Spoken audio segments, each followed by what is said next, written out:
Has your friend ever tried to hurt you? I got an email from my best friend Joshua. In it, he denounced me as a betrayer. He said that I used him. He said trashy things about my other friends. This is only 1 week since the last time we hung out.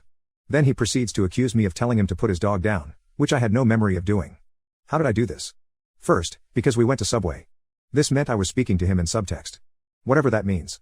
I asked him to go grab my wallet in the car because I had forgotten it, and he interpreted this as me telling him to fetch, which meant I was putting him down like a dog, which correlated to me telling him he needed to put his dog down. Josh was going full schizo. After many emails back and forth trying to figure things out or make up with him, I give up and don't hear from him for months.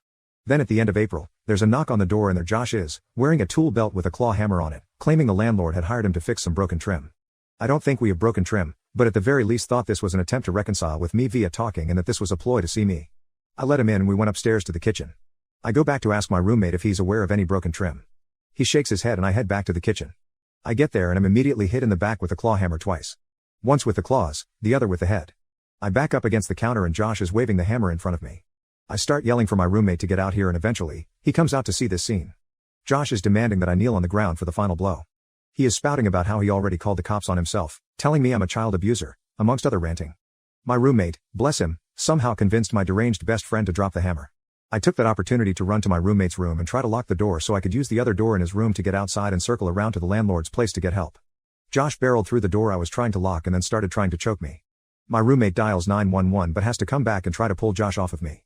We struggle back up the hallway to the kitchen. We break the walls in the process and I'm still bleeding everywhere.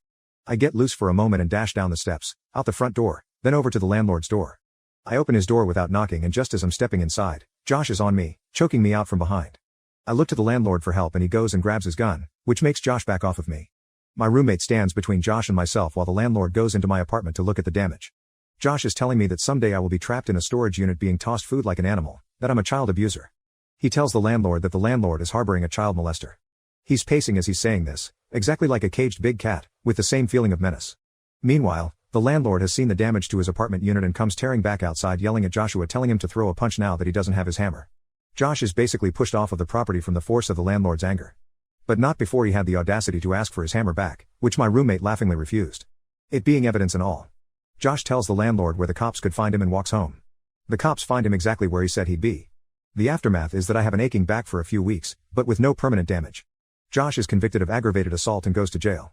I spoke with his dad after the sentencing hearing and found out that his dad had found him sitting in his room talking to himself or giggling at things no one else could hear.